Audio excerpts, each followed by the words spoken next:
काला जादू आज भी हमारी दुनिया में मौजूद है। आज भी कुछ लोग हैं जो दूसरे लोगों पर किसी न किसी वजह से जादू टोना किया करते हैं। कई बार ये जादू दूसरे इंसान की जान तक ले लेता है। इसी इरादे से एक बार कुछ यहूदियों ने हमारे प्यारे नबी हजरत मोहम्मद सल्लल्लाहु अलैहि वसल्लम पर जादू किया था। आखिर वो यहूदी कौन थे और उन्होंने किस तरह हमारे नबी पर जादू किया था, ये सब हम आपको बताने जा रहे हैं। इस मदीना शहर में एक जादूगर था जिसका नाम लुबैद बिन आसिम था। एक दिन कुछ यहूदी इस जादूगर के पास आए और कहने लगे कि ऐ लुबैद, तुम देख ही रहे हो कि ये मोहम्मद कैसे अपने दीन को फैला रहे हैं। हम लोगों ने बहुत कोशिश की कि उन पर जादू करके उन्हें रोक सके, लेकिन हम इसमें कामयाब नहीं हो सके। इसीलिए हम तुम्हारे पास आए हैं ताकि तुम उन पर जादू करो। बदले में हम तुम्हें कुछ अशर्फियां देंगे। इस पर वो जादूगर मान गया। उन दिनों एक यहूदी लड़का हमारे नबी की खिदमत किया करता था। इस बात का फायदा उन यहूदियों ने उठाया और बहला फुसलाकर उस लड़के को अपने साथ मिला लिया और उससे हुजूर के कुछ बाल और कंघी का एक टुकड़ा मंगवा लिया और उन चीजों के जरिए उन लोगों ने हुजूर पाक पर जादू कर दिया। कहा जाता है कि हुजूर पर वो जादू लुबैद की बेटियों ने किया था।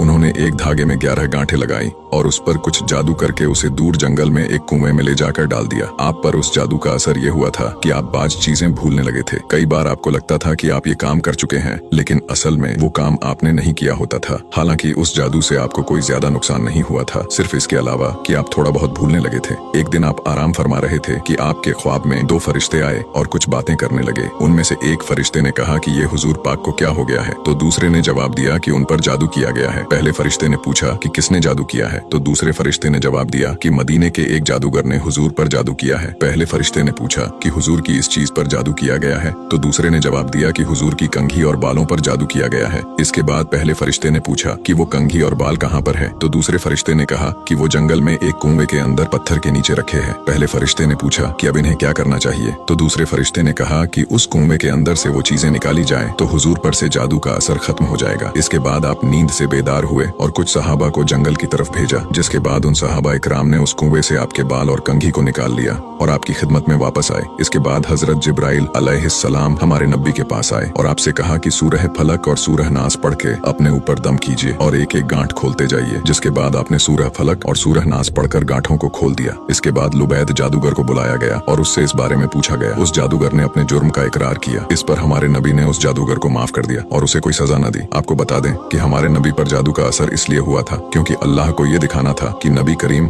सल्लल्लाहु ताला अलैहि वसल्लम बशर है, कोई जादूगर नहीं है। यहूदी आपको हमेशा ये ताना दिया करते थे कि आप एक जादूगर हैं। ऐसे में अगर आप पर जादू का असर न होता तो वो लोग कहते कि आप सचमुच में एक जादूगर हैं, इसलिए आप पर जादू का असर नहीं हुआ है। बस अल्लाह ने इसी हिकमत से आप पर जादू का असर होने दिया ताकि लोग आपको जादूगर न समझे।